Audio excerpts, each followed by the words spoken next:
Muitas vezes as lesões que podem acontecer por intubação, estenose de traqueia, isquemia de traqueia, por insuflação de pressões altas no cuff do tubo endotraqueal ou até dos dispositivos supraglóticos são por causa que não foram aferidas as pressões de cuff durante o procedimento ou durante o tempo que o paciente ficou intubado. Olá pessoal, meu nome é Ricardo Zanlorenzi, eu sou médico anestesista, sou fundador e também um dos instrutores aqui da Escola da Via Aérea e hoje eu vou apresentar para vocês as máscaras laríngeas, os dispositivos supraglóticos.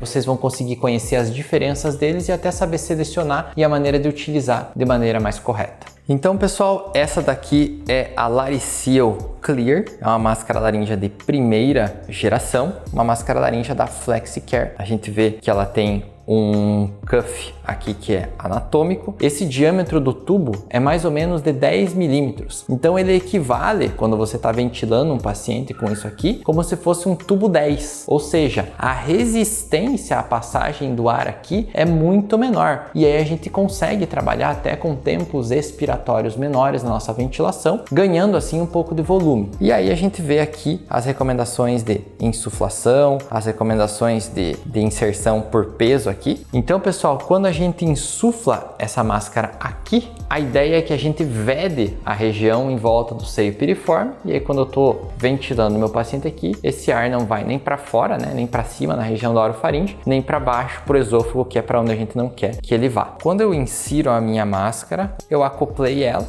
e aí vejam que a ponta dela tá lá no esôfago. Por isso que a gente tem que inserir a máscara como se a gente quisesse que ela fizesse o trajeto do bolo alimentar. Vejam vocês, por que não faz sentido insuflar tanto a minha máscara? Quando o meu cuff fica muito túrgido, vai piorar a pressão de selo da minha máscara, porque eu vou ter menos pontos de contato com a mucosa. Se eu passo uma máscara menor e insuflo muito, além de eu ter mais trauma do tecido, eu vou ter menos pontos de contato com o tecido aqui da região do seio piriforme. Agora, se eu passo uma máscara maior e insuflo ela menos, eu consigo fazer com que ela se molde ao seio piriforme, a todos os tecidos aqui. E obviamente eu tenho uma pressão de selo melhor. Essa daqui é a LariSeal Pro, é uma máscara laríngea de segunda geração. Ela já é pré-moldada, então ela tem um formato anatômico diferente da LariSeal Clear.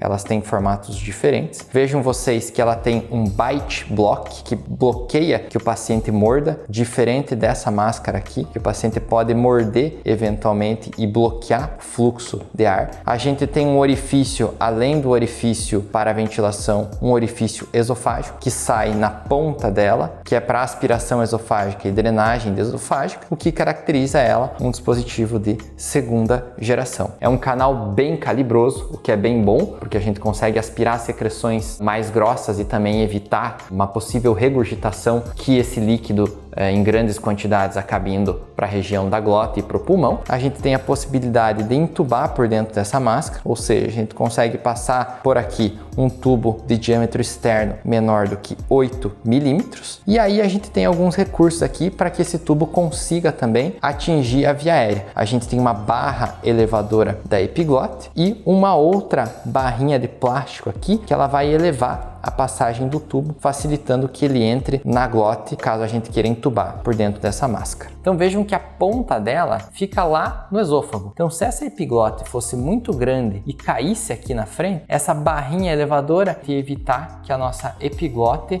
bloqueasse o nosso fluxo de ar ou eventualmente ela impactasse no tubo, caso a gente quisesse intubar por dentro dessa máscara. Se a gente medir a pressão do cuff sem estar inserida na boca de um paciente, a gente vai ver que a pressão do cuff está altíssima. Ou seja, a gente tem uma sensibilidade muito baixa quando a gente palpa só o nosso cuff achando que a máscara não está muito insuflada ou está pouco insuflada. Então a gente precisa desse dispositivo aqui do cufômetro para a gente conseguir aferir se a pressão do cuff da minha máscara laríngea está abaixo de 60 centímetros de ar. Esse daqui, pessoal, é um cufômetro, ele é um medidor de pressão de cuff, pode ser de um cuff tubo endotraqueal, pode ser de um cuff de um dispositivo supraglótico ou de um extraglótico também, pode ser, né, de um tubo laríngeo. Tem até inclusive uma marcação. Os tubos endotraqueais, normalmente a nossa pressão vai no máximo até 30 centímetros de água e nos dispositivos supraglóticos no máximo até 60 centímetros de água.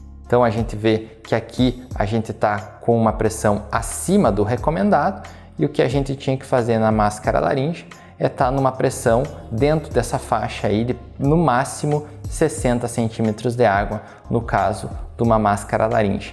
E aí a gente vê que a gente tem uma sensibilidade muito pequena quando a gente está palpando o nosso cuff para a gente saber se está acima ou abaixo. Isso daqui são manômetros para baixas pressões, são poucos fabricantes que fazem. Esse daqui, o fabricante é a VBM, que foi, na verdade, desenvolvido e distribuído pela Ambu. Tem que ter em todas as UTIs, tem que ter nos centros cirúrgicos. São relatados na literatura casos de diminuição da drenagem venosa dos dispositivos supraglóticos quando eles estão muito insuflados, lesões de base de língua, lesões nervosas, porque esse dispositivo está muito insuflado e ele fica comprimindo a base da língua ou a região do seio piriforme. Essas compressões excessivas podem causar sim repercussões tanto transitórias quanto permanentes. É isso, pessoal, espero que vocês tenham gostado. O uso do cufômetro, o uso dos supraglóticos, ele é negligenciado. As pessoas acham que é só passar, que é só insuflar, que não tem muita técnica. Não é assim. Existem particularidades, existem diferenças, existem indicações, então é importante que a gente conheça as diferenças e as peculiaridades de cada dispositivo e também use-os de maneira adequada, sempre respeitando a pressão dos 60 centímetros de água de pressão do cuff dos supraglóticos e de 30 centímetros de água de pressão nos tubos endotraqueais. Se você acha que tem algum amigo ou algum colega que precisa saber dessa informação, compartilhe esse vídeo, dá um like nesse vídeo se você gostou dele, fica ligado para assistir os próximos vídeos sobre esse e outros temas relacionados à via aérea. Um abraço, pessoal!